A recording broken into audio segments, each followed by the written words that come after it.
So this is 1715 from Bruce, and the one thing that I want to point out here is that this is one of the last things that we're going to go through in this chapter, but we're looking at a molecule with two functional groups, and it's an intramolecular kind of reaction. So a molecule with two functional groups, and they react with each other. And the result of this is going to be something that is cyclic. Okay, so we're starting with something linear, and it's going to end up being cyclic. So a Claisen reaction that happens all in one molecule, there's a special workup for this. It's known as a Dieckmann, and I just want to make sure I get the spelling on that right. And yep, a Dieckmann reaction. So what ends up happening is here's our base, and it can abstract the alpha hydrogen. So there's an alpha hydrogen here, and there's one here. The way that I've drawn this, let's just focus on the one that's right here. And so it takes a hydrogen off of there, and then this ends up attacking here. We'll see this again in the mechanism. So we're going to have a 1, 2, 3, 4, 5-membered ring. And look at that. That's what's formed, a 5-membered ring. And then everything that was attached to that carbon before is still attached. So all this stuff right here is still attached right here. And then the Claisen condensation where we reform the ketone right here, it's just like we would have seen before. So as far as the mechanism is concerned, there's a hydrogen that is here, and these electrons will grab onto that hydrogen and kick off those electrons. So now we've got this here with a negative charge. This is going to act like a nucleophile here. It's going to kick these electrons up here. And what we have now is we formed a new bond between this carbon and this carbon. They're 5 apart. 1, 2, 3, 4, 5. So this used to be our carbonyl carbon. What's going to happen is these electrons are going to come back down and kick these off to the oxygen. So what we end up with is this compound here. And then this carbon here that did the attacking, that's this one. And it gets this and this are still attached to it. Okay, so this is the kind of compound that we form. Again, it's still a beta diketo ester. So a beta diketo ester. Same sort of thing that we would see that in a Claisen condensation. Now, if we do this with aldols, it's very, very similar.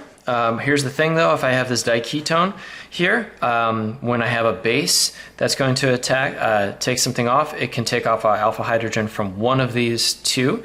So let's say in this path, we're going to do 2 paths. So in this path, it takes it off from here.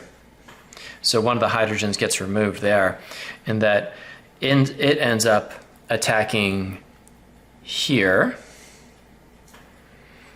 Okay, so we're going to form a 1, 2, 3, 4, 5-membered ring. So 1, 2, 3, 4, 5-membered ring, and we'll make this one like the carbon 1 where the ring was. So that's where our OH is going to go, because that's what we get when we do aldol condensations. The other thing that was attached where that oxygen was is this methyl. So it's there. And if we count backwards, 2, 3, 4. So let's see, 2, 3, 4. This is where our carbonyl was. This is the carbon that did the attacking. So this is the kind of compound that ends up coming out of it. And this is the only product that gets formed in this scheme.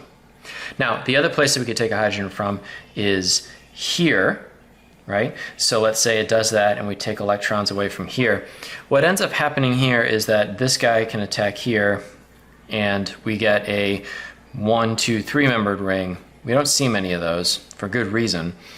So our OH is going to be there and that's there. So let's see, 1, 2, 3. This is the carbon that did the attacking. And what ends up being attached to that here is this. So this carbon is this one, carbonyl is this carbonyl. This is the one that did the attacking there. So this is not formed, but I want you to know that it's possible. Okay, it's not formed. Angle strain is too strong. Okay, so because we have choices, we're going to favor the choices that form something stable, which is a 5-membered ring. Now with a 1,5-diketone, what we end up forming here, again, if we pull from this carbon right here, we can end up forming a 6-membered ring. So this is going to end up attacking here. So we have a 1, 2, 3, 4, 5, 6-membered ring that ends up getting formed. So there's our 6-membered ring. I'll make this one the place where this carbonyl was, so it becomes an OH. There was also a methyl attached to it, so that's there. Okay, so that's carbon 1, that's this one, 2, 3, 4, and then let's see, 1, 2, 3, 4, and then the 5th one is where our carbonyl is, so 1, 2, 3, 4. The 5th one is where our carbonyl is. And that's the kind of compound that we end up forming. This would be a beta hydroxyketone, right? The same kind of things we've been forming. A 1,7-diketone, which would look like 2, 3, 4, 5, 6. So here's a 1, 2, 3, 4, 5, 6, 7. Right, that. With the 1,7-diketone, we're still going to form a 6-membered ring. This is the less stable of the two, so we're going to take a something away from here, and this is going to attack. So we're still going to have a 1, 2, 3, 4, 5, 6-membered ring. So 1, 2, 3, 4, 5, 6 members in our ring. We form an OH here, so this oxygen was this one, and this methyl was this one. So 2, 3, 4, 5.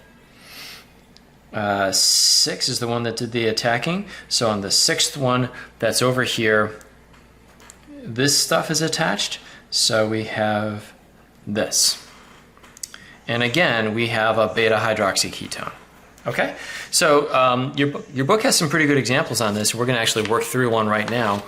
This one is number 35A.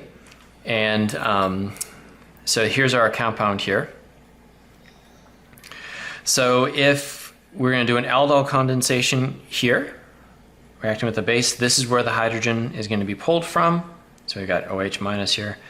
And it's going to end up attacking there. So our 6-membered ring stays as it was. That carbonyl becomes an OH. And then we make a new, let's see here, 1, 2, 3, 4, 5, 6-membered ring. So we're going to have a This is the carbon that did the attacking, so the one next to it ends up having the carbonyl attached to it. So this carbon is this carbon right here, and that's our product. So yay, we ended up forming it. This one it gave me headaches several times that I've tried it. It is not an easy one for us to do, but basically we're going to end up grabbing a hydrogen from here. So our OH minus, and it's going to act like a nucleophile here. So we're going to form a 1, 2, 3, 4, 5-membered ring. So 1, 2, 3, 4, 5-membered ring. And let's see here. Our OH is where this was. So this carbon is this one. And then attached to that is going to be a 1, 2, 3, 4, 5, 6. Is that right? 7. So 1, 2, 3, 4, 5, 6, 7-membered ring. So I stink at drawing these. 1, 2, 3, 4, 6, 7. Let's just imagine that there are some 7 members there in that ring.